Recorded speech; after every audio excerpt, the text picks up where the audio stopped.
to the boy that looked at me. I fell in love, hopelessly, I being me, repulsively refuted, which refueled the burning fire which just wanted to hold you, accept the love. The more I dismissed and disapproved, the more I felt like a fire that grows bigger when you ignore it. I'm trying to ignore this fire, but like a flame that blazes when left untouched, it becomes uncontrolled.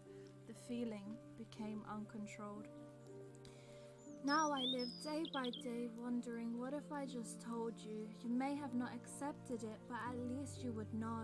At least you would understand the soaring, flaming, blazing, firing ignition that you have sparked. Every time you looked at me, I felt it rise.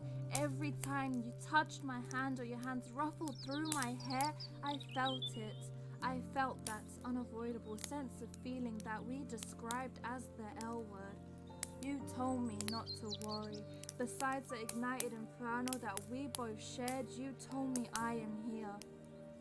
I was still sad and you told me you won't leave. You told me I am your godsend. You told me a lot and I still believed you.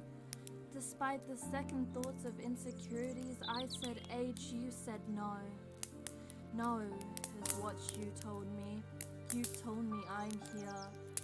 Every time I worried, from the day you kissed my forehead in the station to the day you kissed my lips in our beds, I still remember it like it was yesterday, but it did not happen yesterday.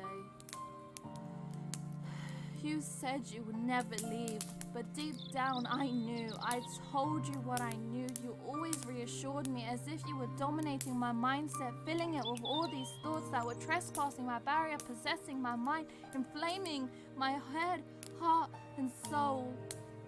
When you held my hand under the scaffolding site, in panic I was over something so silly.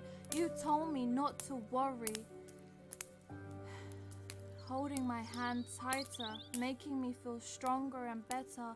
You pull me closer in your arms and you told me it will be okay. You bewitched me, you let me fall for you, but when did you fall for me? What was it all for?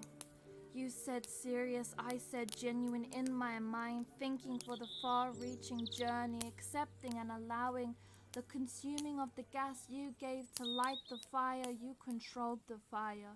You took charge in the fire, yet all of this for you to tell me I felt like a chore. Your fire died down. I knew something was wrong. For days I would try whilst you cried high. You were sad. It was my turn to help you, but you ignored it. I tried to give you space, but you stopped looking at me. My fire went from red to blue like the roaring flame. It was becoming stronger and uncontrolled, but I still kept it from becoming the lethality of my life. The moon sailed high, then became the low as the sun rose. I went to the place you called home, and in trauma I came back. You didn't have the audacity to come and say your final goodbye.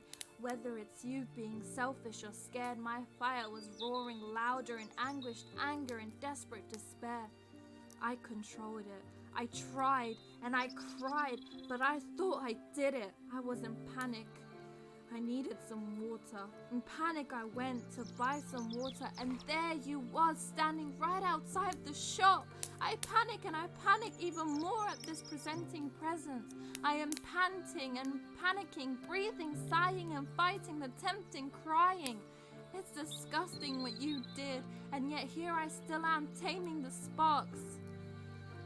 I'm walking away as I am passing you. I don't look as much as I want to say, and I want to say a lot. Something my mind will not allow. It's like they say flight or fight. I fight my fire, but I take flight before this night becomes my kryptonite.